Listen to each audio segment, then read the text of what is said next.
What would Jesus not support today about Islam? In all his time and teachings while he was on the earth, Jesus never presented himself as a prophet. Instead, we saw him forgive sins and even claim unity with God.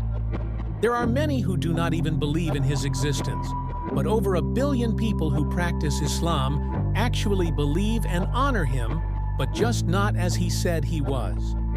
They strongly disagree about his status as the Son of God, and that is just the beginning. There's a long line of contradictions between what the Muslims taught to be true and what we see and read from Jesus' teachings today. The main question to ask is, if Jesus stood in a mosque today and heard what Islam teaches and practices, what would he correct?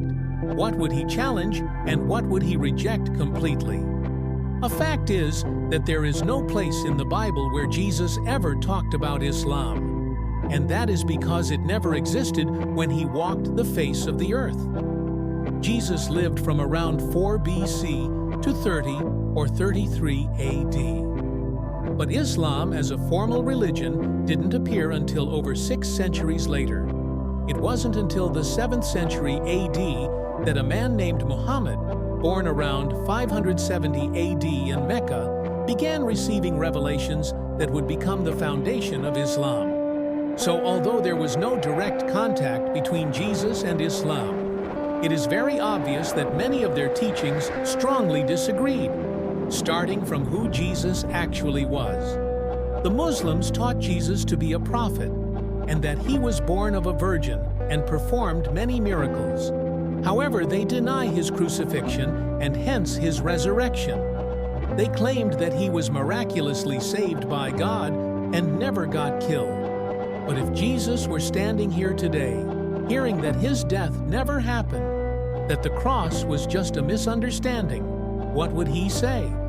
To deny the crucifixion isn't just leaving out some random fact, it is removing the very center of what Jesus came to do.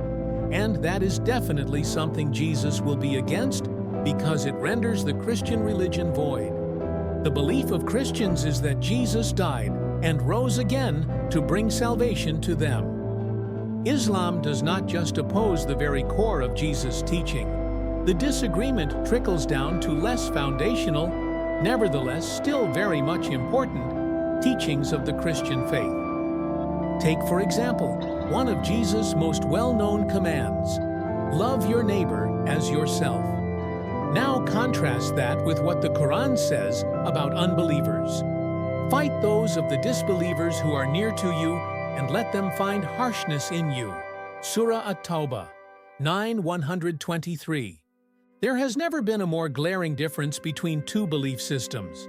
One calls for empathy, while the other lacks every iota of peace. So, think about this now. If Jesus, who washed the feet of his betrayer, heard about this commandment of harshness to unbelievers, what would he do? The answer is right there. There is no question of his support for such, recounting the case of the woman who was caught in adultery. The religious leaders brought her to Jesus, demanding judgment, but instead of condemning her, he knelt down and wrote in the dust. Then he stood and said, "Let the one among you who is without sin cast the first stone." One by one, they dropped their stones and walked away. Jesus didn't approve of her sin, but he didn't respond with violence or humiliation either. He offered mercy. He lifted her up and said, "Go and sin no more." So, if Jesus showed compassion to someone the law said deserved death, would he ever support showing harshness to someone just because they don't believe? The answer is clear. He would challenge it.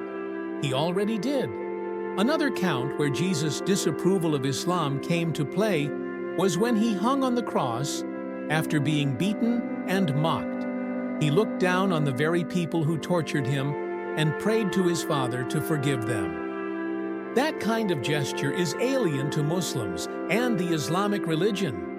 There is a command in the Quran that says, "Kill the polytheists wherever you find them." Surah At-Tawbah 9:5. This particular command is referred to as the sword verse, and it contains no offer for mercy, no call for forgiveness, just elimination. So if Jesus could extend mercy in his most painful moment, how could he support a command to kill people just because they worship differently? You can tell a lot about a teacher by looking at the lives of those who followed him. What kind of people did they become? The disciples of Jesus, very much like their master, are men who went to their deaths refusing to fight back. They did not raise armies or conquer cities. They were beaten and imprisoned not for a violent cause, but simply because they preached grace. Now compare that to the companions of Muhammad. Among them was the famous Khalid ibn al-Walid, the man Muhammad himself called the Sword of Allah. That nickname should suggest the type of man we are looking at here. He did not preach messages of love. Instead, he led armies. He did not die for his faith, but he killed for it. On his deathbed, the great Khalid was full of regrets because his death was peaceful. Some of his last words were, "I fought in so many battles seeking martyrdom, and yet here I am dying in bed like a camel." And what drove men like him? What did they believe was waiting on the other side of all that bloodshed? Because every religion gives its followers something to live for, and sometimes something to die for. For Christians and Muslims, their paths couldn't be more different. Jesus taught that the way to heaven was through him. He made it personal, exclusive, and deeply relational. He didn't point to a list of rituals, nor did he command holy war. Instead, he pointed to himself. "I am the way, the truth, and the life. No one comes to the Father except through me." John 14:6. For Muslims, on the other hand, one of their most honored ways to paradise is through something called jihad. It is a concept that involves fighting and dying in the name of the faith. And it doesn't stop there. Not only does jihad promise paradise, it paints a very specific picture of what that paradise looks like. Because in Islam, the reward for dying in battle isn't just eternal peace or closeness to God, it's sensual pleasure. According to Hadith, men are promised 72 wives, virgins with physical descriptions and pleasures unlike anything on earth. Now compare that to what Jesus said about heaven. In the resurrection, they neither marry nor are given in marriage. For him, paradise isn't about physical indulgence, it's about being in the presence of God, where human desires fall away and something far greater takes their place. When you look closely at any religion, their teachings aren't just vague and random.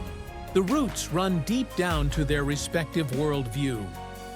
As we go on, it keeps getting clearer and clearer how different Jesus' perspective was from what we have today in the Islamic religion.